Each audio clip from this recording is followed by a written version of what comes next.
अगर हम देखें कुछ मसाइल अदालतों के हवाले से भी थे, तो आज बहुत सारे जजेस ने हल्फ उठा लिया, कुछ हाई कोर्ट्स के, सुप्रीम कोर्ट के भी 6 जजेस ने हल्फ उठा लिया। इस इक़दाम को हुकूमत के और 26वीं आईनी तरमीम के तहत जो इक़दाम उठाने थे या होने थे वो पूरे हुए। इससे आप किस तरफ देख रहे हैं कि अदालती मामलात और बैकलॉग ख़ास तौर पर जो साइलिन के हवाले से था, केसेस की डिस्पेंसी के हवाले से अगर हम बात करते हैं, डिस्पेंसेशन जो थी वो बिल्कुल जिसे कह सकते हैं कि क्वेश्चन मार्क हुई भी थी। आपको लगता है कि कुछ लोगों के लिए रिलीफ होगा बहुत बड़ा और सियासी मामलात भी कुछ तय होंगे? शुक्रिया जी। देखिए, सियासी मामला तो सियासी फोरम्स पे हल होने चाहिए। ये बदकिस्मती रही है कि हमेशा सियासतदान दूसरे इदारों के पीछे छुप के सियासत करना चाहते हैं और कभी वो इस्टेब्लिशमेंट के पीछे, और आजकल बल्कि कुछ दहाइयों से जब से ये जुडिशल इंपीरियलिज्म आया के बाद, तो कुछ जमातें अदलिया के पीछे छुप के सियासत करना चाहती हैं और करती। तो पीपल्स पार्टी समझती है कि सियासत है और सियासी फोरम्स पे करनी है। जहां तक जुडिशल मामलात रहे, देखिए अमेंडमेंट जब आई थी चेयरमैन बिलावल भुट्टो की कोशिशों से, तो हम इसी जुडिशल इंपीरियलिज्म को खत्म करना चाह रहे थे, जिसका नुकसान हुआ। और आपको याद है कि इत्तेफाक पाकिस्तान पीपल्स पार्टी की गवर्नमेंट के साथ जो सलूक रहा कि दोनों प्राइम मिनिस्टर्स मुसलसल कटहरे में रहे, प्रेसिडेंट को कटहरे में बुलाया जाता रहा, पूरी कैबिनेट रोज कटहरे के अंदर होती थी, पूरी एग्जीक्यूटिव सेक्रेटरीज। तो जब जुडिशरी दूसरे दो इदारों के मामलात में दखल अंदाजी करती है, यानी वो ही पार्लियामेंट बनना चाहती है और वही एग्जीक्यूटिव बनना चाहती है, तो इसे अमेंडमेंट पे और उससे आगे बढ़ाते हुए जो इसका बुनियादी मकसद तो पीपल्स पार्टी के और चेयरमैन साहब के जहन में था, वो ये था कि हम इंसाफ के लिए और पाकिस्तान के अवाम को फौरी इंसाफ मुहैया आए। हमने ये इसमें तगोदो की।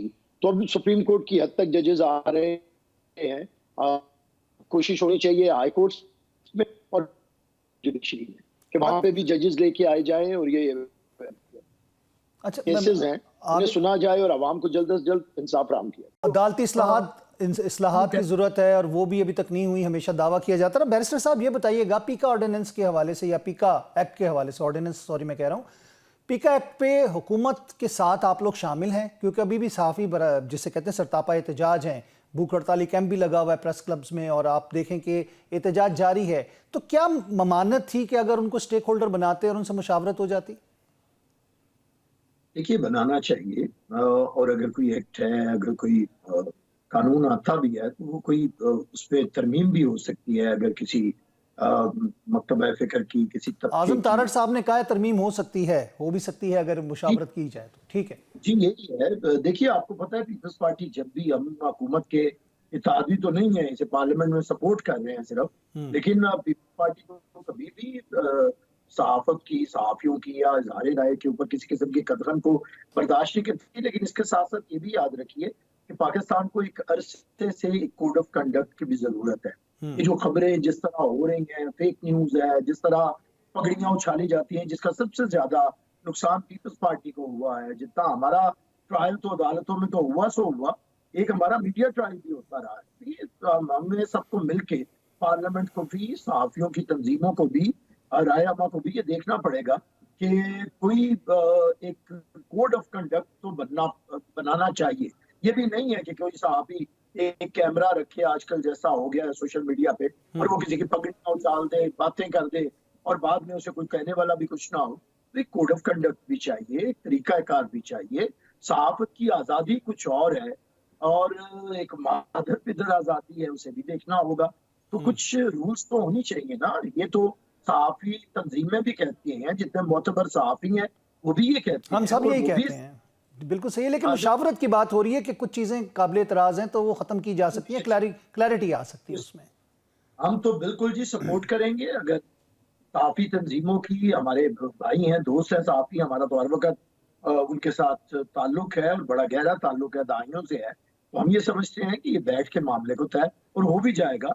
सहाफी और सियासतदान कोई दो जगह पे नहीं होते, हर वक्त इकट्ठे होते हैं। और इंशाल्लाह ये मसला भी हल हो सकता है अगर गुफ्तो शरीफ का आगाज। तो हम बात करते हैं एक्टिविज़म के हवाले से। जुडिशल आपने बात की, आपकी हुकूमत डेफिनेटली आपके एक वज़ीर आज़म को फ़ारिग किया गया, उसके बाद आप लोगों ने इस तहरीक के हवाले से जो 26वीं आईनी तरमीम की तहरीक, मैं इसलिए कह रहा हूँ कि बिलावल साहब एक्टिव थे, वरना शायद पॉसिबल नहीं था हुकूमत के लिए। आप समझते हैं कि इससे अवाम को इंसाफ की फरहमी मुमकिन हो सकेगी, या सिर्फ सियासी मामलात को ये कवर करने के लिए किया गया?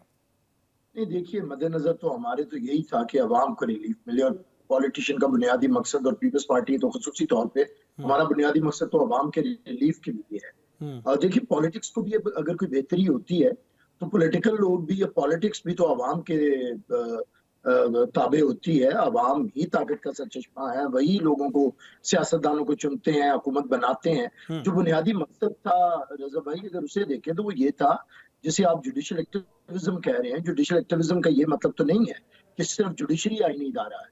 जो आईनी इदारा तो पार्लियामेंट भी है और सबसे बड़ा आईनी इदारा है। आईनी इदारा तो एग्जीक्यूटिव भी है। अब जुडिशरी अगर उन दोनों के इख्तियारात को सलब करना चाहती है तो उसे कहीं तो कंट्रोल करना पड़ेगा। जुडिशियल एक्टिविज्म इसमें अच्छा लगता है कि जुडिशरी आगे बढ़ के लोगों को अगर 3 महीने में इंसाफ देना है तो 60 दिनों में दे दें। इसे जुडिशियल एक्टिविज्म कहते हैं। ये तो जुडिशियल एक्टिविज्म नहीं है कि आप हुकूमतों को घर भेजने लगे, आप असेंबलीज को काम ना करने दें, आप हॉस्पिटल्स चलाने लगे, आप डैम बनाने लगे, आप एग्जीक्यूटिव को हर वक्त कटहरे में खड़े। इसे कौन जुडिशियल एक्टिविज्म कहता है? ये तो जुडिशियल इंपीरियलिज्म है, जिसने आज आके बल्कि जुडिशियल मार्शल लॉ है जिसने आके सियासी निजाम को खराब किया। तो पीपल्स पार्टी के मतमे नजर यही है कि अवाम को रिलीफ दिया जाए। जजेस सुप्रीम कोर्ट में बढ़ाए हैं, हम इसका खैर करते हैं, लेकिन इन्हें हाई कोर्ट में भी इनकी तादाद पूरी की जाए, बढ़ाई जाए। नीचे सबऑर्डिनेट जुडिशरी सबसे ज्यादा जरूरी है, जहां पे पेंडिंग केसेस हैं, जहां पे आम आदमी के केसेस हैं, उसे साल तक बल्कि दहाइयों तक अपने इंसाफ के असूल के लिए जाना पड़ता है। तो अगर आप जुडिशरी को बेहतर कर रहे हैं और अगर ये तासुर उभर रहा है कि इससे कोई हुकूमती मामला को बेहतर करने के लिए है, तो फिर हुकूमत को इसे जायल करना होगा और नीचे जाके जुडिशरी को इम्प्रूव करना है। यही वादा चेयरमैन साहब ने हमने अवाम से किया था, इसीलिए वो बार काउंसिल्स में गए, बार रूम्स में गए थे, बार काउंसिल्स में गए थे, वकला के साथ खिताब किया था और सपोर्ट ली थी। और उसका रिजल्ट ये देखें कि जो बातें कर रहे थे कि जी मंसूर शाह को ना बनाया तो ये हो जाएगा, वो हो जाएगा, तो सुप्रीम कोर्ट बार का इलेक्शन वो हार गए, पाकिस्तान बार काउंसिल का इलेक्शन वो हार गए, पंजाब बार काउंसिल का इलेक्शन वो हार गए। तो इससे अंदाजा आप करें कि जो वकला है, लीगल फ्रेटर्निटी है, वो भी मेजॉरिटी में इसी की हामी है कि जजेस की आमरीयत नहीं होनी चाहिए निजाम के अंदर। तो रूल ऑफ लॉ है, रूल ऑफ जज तो नहीं है कि उनकी रूलिंग के ऊपर, उनकी ऑब्जर्वेशन के ऊपर मुल्क चलेगा, इदारे चलेंगे, कॉन्स्टिट्यूशन चलेगा। तो ये एक तो हमने जुडिशियल इंपीरियलिज्म खत्म किया है, लेकिन उससे बढ़ के हमारी कोशिश ये है कि लोगों को सस्ता और आम और फौरी इंसाफ मिले। इसके लिए अब जुडिशरी को भी कदम बढ़ाने हैं ज्यादा, बल्कि जुडिशरी की जिम्मेदारी है। जुडिशियल एक्टिविज्म ये है कि अवाम को फौरी रिलीफ दें, अवाम को इंसाफ दें।